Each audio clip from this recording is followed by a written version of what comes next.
la ville lumière et de l'éternel amour, je vous offre une nouvelle vidéo pour continuer le combat de la vie.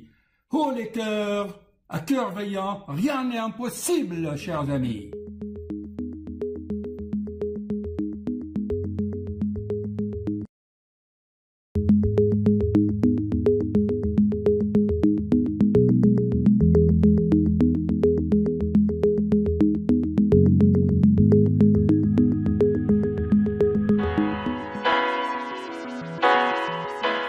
Voilà, chers amis, il est indispensable pour nous encourager, comme je le dis dans la vidéo là qui va suivre, de partager avec vos contacts nos créations, nos vidéos, puisqu'on transmet une connaissance.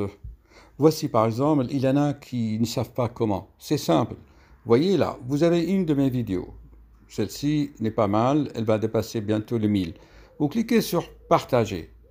Et votre téléphone va vous proposer avec qui partager. Supposons, je vais partager avec mes amis et mes groupes sur Facebook. Je clique sur Facebook. Et là, sur Facebook, vous voyez, vous cliquez ici, là. Vous voyez, il y a une petite flèche là. Vous voyez un petit triangle là. Vous le voyez là, il est là. Alors, vous cliquez là-dessus et il va vous proposer, vous voulez partager soit sur votre page, soit dans un groupe. Alors, moi, je préfère que vous partagiez sur votre page d'actualité Facebook et vous cliquez sur un groupe aussi. Et si vous êtes, bien sûr, si vous faites partie de groupes sur Facebook, vous voyez, par exemple, moi, je fais partie des groupes, par exemple, la loi d'attraction, Didier Raoult, la vie après la vie. Bon, ben, vous cliquez sur un groupe, là, par exemple, allez, guérison à travers les plantes. Par exemple, allez, vous cliquez là-dessus et vous faites un petit mot, par exemple, je vous partage cette vidéo que je trouve intéressante. Voilà, et vous corrigez les fautes d'orthographe, voilà. Cette vidéo, voilà, moi je tape comme ça, que je trouve intéressante. Voilà, et vous publiez. Donc ça va dans le groupe, c'est aussi simple que ça. Ainsi, si chaque internaute partage avec 2 personnes, ça suffit, et les 2 autres vont partager avec 2 autres. Ça nous encourage, comme je l'ai dit. Ok, merci. 2 mots avant de commencer cette vidéo. Vous saurez vers la fin et après une longue réflexion pourquoi j'ai choisi cette image pour illustrer mes propos.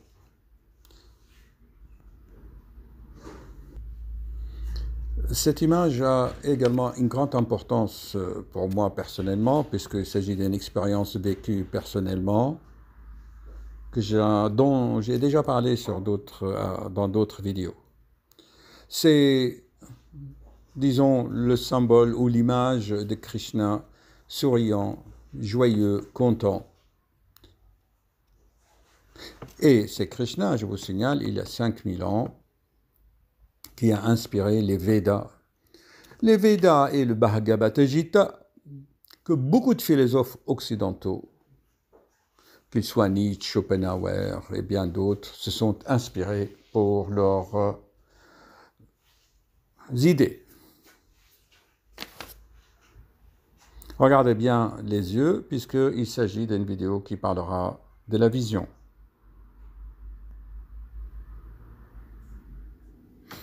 Chers amis, bonjour.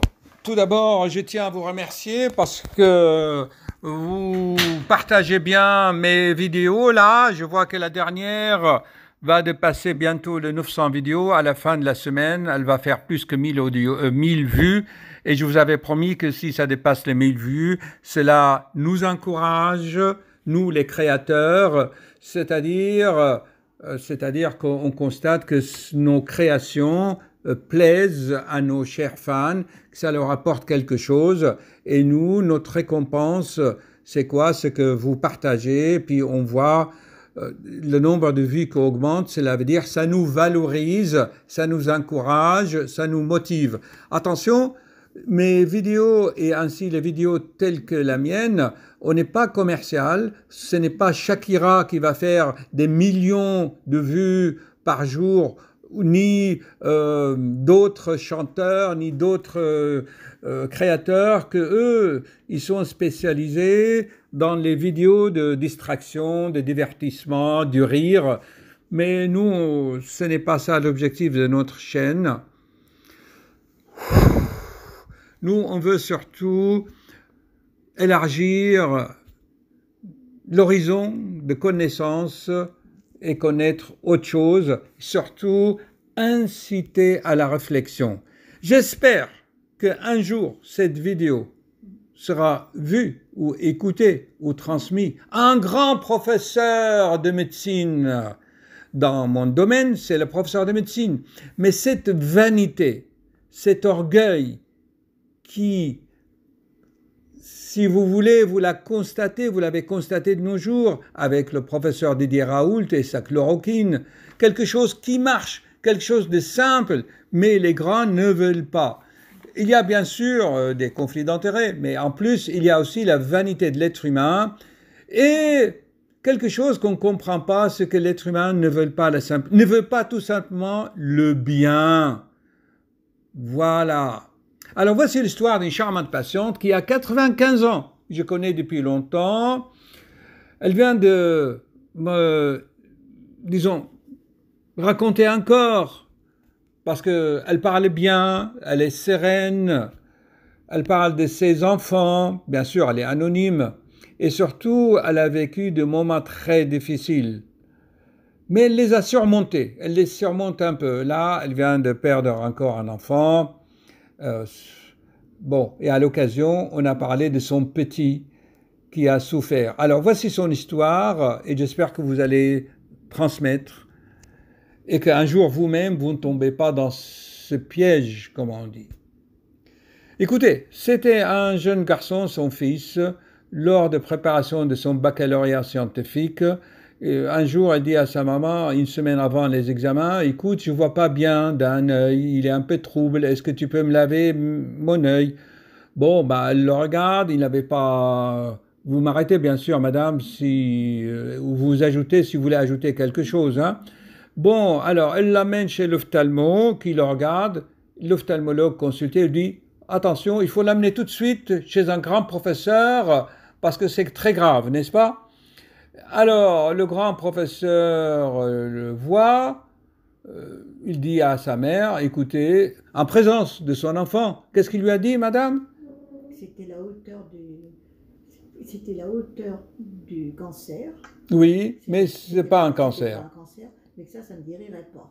Voilà ce qu'on lui a dit. Le grand professeur a dit à sa mère et devant son fils que c'est quelque chose de compliqué. Le processus est aussi compliqué que comme le cancer, mais ça ne guérira pas. En fait, pour les professionnels, c'est une uvéite. Et l'uvéite, c'est des inflammations qui touchent trois parties de l'œil, très complexes. Vous regardez sur Wikipédia.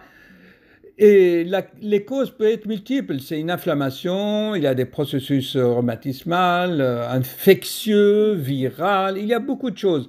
Mais dans le cas actuel, moi je pense, vu l'histoire, je pense que c'est parce qu'au moment du baccalauréat, on stresse beaucoup, il y a une baisse de l'immunité, on attrape des virus, on attrape des inflammations, ou surtout qu'on serre beaucoup la mâchoire inconsciemment. Souvenez-vous, chers amis, que je vous parlais des dents de l'œil. C'est très important. Eh bien, si jamais il a trop de pression, eh bien, la pression, c'est une énergie qui peut se transformer en d'autres processus. L'énergie, c'est de la pression, eh bien, ça peut donner des inflammations. Vous appuyez sur quelque chose, vous créez une inflammation mécanique, d'origine mécanique. Voilà. Mais il y a tellement de processus dans ce domaine. OK ? Donc, le professeur lui a dit, madame, il risque donc de perdre la vue et je dois le garder immédiatement. Mais madame, la mère lui dit, écoutez, il va passer son bac. Et alors, qu'est-ce qu'il a dit? Qu'il passerait n'importe quoi. Sinon, de toute façon, il risquait de perdre la vue. Donc, c'est le chantage. C'est soit ça, soit il perd la vue. Bien, alors il le garde, il le met sur des fortes doses de cortisone en perfusion, d'accord? Et après, il le laisse partir. Une fois qu'il a calmé le poussé, c'est une poussée inflammatoire, il s'est calmé, il le met sur l'attente d'opération ou pour le suivi?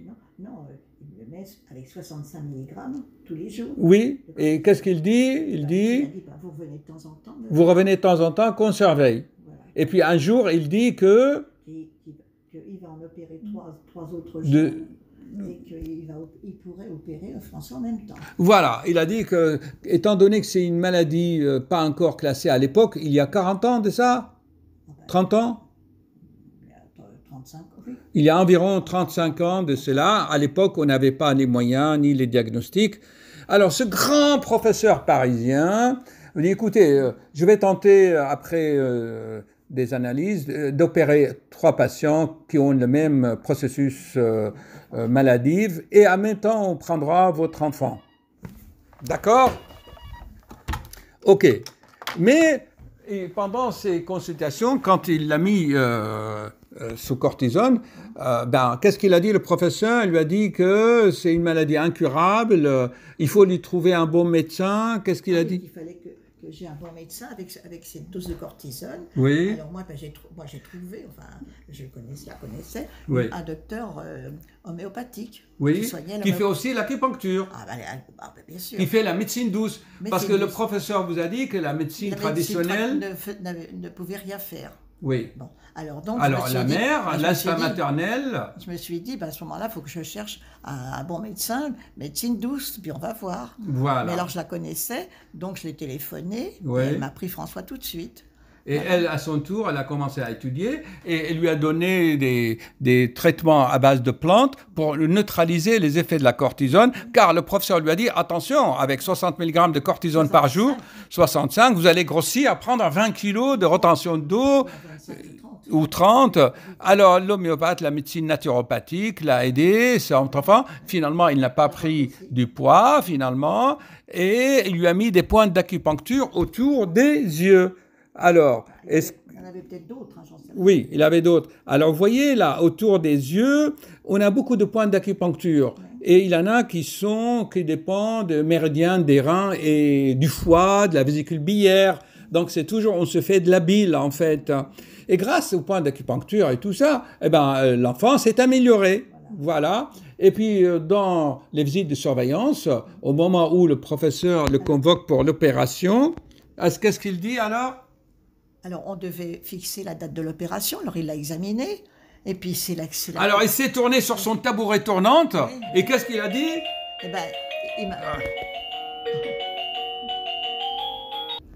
Alors, donc, le professeur s'est tourné... Et il m'a dit, qu'est-ce que vous lui avez fait? Alors, voilà, le professeur se retourne, mais qu'est-ce que vous lui avez fait? Il a été étonné, car le petit n'a plus besoin... Alors, il dit, parce que votre fils, aujourd'hui, il n'a pas besoin d'être opéré. Donc aujourd'hui, il n'a plus besoin d'opérer. Voilà. Et à ce moment-là, vous lui avez dit quoi? Il dit... non. Alors je lui ai dit le médecin chez qui je l'envoyais, il le soignait avec l'homéopathie. L'acupuncture. Et vous-même, et alors le professeur a dit pouet. Voilà. Et puis l'homéopathie, l'acupuncture. Voilà, et les plantes, bien sûr, les conseils et tout cela. Et alors, il s'est passé ensuite... Alors donc, il ne l'a pas opéré. Il ne l'a pas opéré. Et puis alors, un mois après, il fallait que François revoie un autre ophtalmo. Enfin, une consultation d'ophtalmo. Alors, je l'ai renvoyé chez le professeur. Parce qu'il vaut mieux qu'il soit suivi, oui. Et là, il a trouvé qu'il était bien. Qu'il était bien. Enfin, Mais à un moment donné, le moment où il s'est, disons, qu'il a refusé, qu'il s'est moqué en quelque sorte de la médecine... Quand je lui ai dit que le médecin le soignait à l'homéopathie. Oui, là, il a fait pouet. Et voilà. Et le plus grave, ce médecin, au lieu de faire pouet, qu'il fallait mieux qu'il regarde son bistouri, parce que quand il a opéré les 3 autres, ils sont devenus aveugles. Il les a fait perdre la vue à 3 patients. Alors, chers amis, si je vous dis quelque chose, le but de cette vidéo, c'est que Ce professeur qui a fait pouet-pouet aux médecines douces, il a fait perdre la vue à 3 jeunes patients qui avaient la même maladie. Alors, c'est ce qu'il a dit à François. Voilà. Alors, au lieu de se moquer peut-être ces grands orgueilleux là, ces grands détracteurs qui ont des opinions, des préjugés sur des médecines ou des méthodes qu'ils n'ont même pas expérimentées par eux-mêmes, juste comme ça, ils donnent des opinions, des avis, alors qu'ils n'ont même pas essayé. Alors moi, quand quelqu'un me dit ça, pouet-pouet, je dis, attends, pouet-pouet, tiens, voici 3 granules d'homéopathie, prends-les. Il n'ose pas les prendre. Mais je lui dis, mais puisque c'est pouet-pouet, pourquoi tu ne les prends pas, tes 3 granules, c'est du sucre? Alors donc, il n'a pas de couilles. En fait, parce que il veut pas mettre en pratique ses propres convictions, puisque tu dis que ce n'est rien. Mais prends-les puisque c'est rien. Donc là, il a peur. Ouais. C'est ça la nature de l'être humain. Il donne des avis superficiels et il a peur quand tu lui dis, bah tiens, tes granules homéopathiques, c'est du sucre, prends-les. Il n'ose pas les prendre. Mais alors, mais en pratique, tes convictions. Et c'est ça, l'être humain qui a détruit la planète à cause de cela. Il donne un avis, c'est des granules de sucre, mais quand tu lui donnes 3 de ces granules, il ne veut pas les prendre. Mais prends-les puisque c'est du sucre. Imbécile, stupide man. C'est ça l'imbécilité de l'être humain. Donc ce grand professeur a fait perdre il y a 40 ans, à l'époque bien sûr, voilà, et jusqu'à maintenant les gens n'ont pas changé puisque le gouvernement français, eh bien, ne rembourse même plus l'homéopathie. Vous voyez? Alors là, bien sûr, voilà. Quelle est la conclusion de notre discussion, à votre avis? Que la cortisone qu'il a eu à haute dose, comme ça, qu'il a eu pendant... Oui, il a détraqué le foie, etc. Et maintenant, il est fragile de ce côté-là. Enfin, le sujet, voilà. Je me répète, je m'excuse, chers amis, parce que je fais ça en temps réel. C'est que l'être humain, parfois, il doit descendre de son piédestal. Il devient humble, n'est-ce pas? Il devient humble parce qu'après tout, lui et la planète et sa planète Terre, cette merveilleuse planète, n'est qu'un grain de sable dans le cosmos. Alors un peu d'humilité quand même. C'est l'orgueil. Et souvent l'orgueil, c'est à la hauteur de leur ignorance et de leur vanité en fait. Plus il est vaniteux, plus, n'est-ce pas? Et il donne des opinions que lui-même ne met pas en pratique. C'est ce qui se passe actuellement pour la pandémie actuelle, les conflits d'intérêts, et puis la chloroquine, c'est simple, c'est trop simple. La chloroquine, vous savez quelle est la personne qui a pris la chloroquine la première fois, quand on l'a amené des Pérou, de l'Amérique latine, c'était l'écorce d'un arbre, de quinquina. Eh ben c'est Louis XIV. Il avait un peu de fièvre, Louis XIV. Il prenait ses médecins intelligents. On lui a donné un peu de tisane de quinquina, vous voyez, de l'arbre. Ben, il guérissait de sa fièvre, Louis XIV. Et du coup, cette molécule est devenue populaire depuis des dizaines d'années, depuis des siècles. Et maintenant, du jour au lendemain, il est dangereux. Alors que moi, cardiologue, je donnais des antiarythmiques à base de quinine, mais je n'ai pas vu d'arrêt cardiaque. Au contraire, à dose respectable, bien dosée, bien surveillée, ça ne peut faire que du bien. Voilà, chers amis. Alors, vous allez me dire, mais pourquoi je vous ai mis cette image? Pourquoi? Eh bien, c'est l'image de Jagannatha, qui est une des manifestations de Krishna, qui est la joie, l'humour, voilà, et qui a des gros yeux. Voilà, ces gros yeux, ces sourires-là, c'est le bonheur de regarder, bien sûr, la lumière de la vérité. Faut-il vraiment créer des universités spirituelles ou associer les recherches scientifiques et la spiritualité? La physique quantique nous donne l'exemple.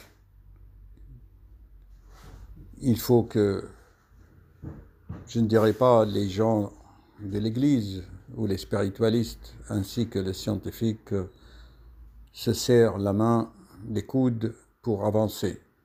Ou que les scientifiques aient un peu d'humilité, mais beaucoup d'ailleurs ils en ont, mais ils n'osent pas le dévoiler publiquement.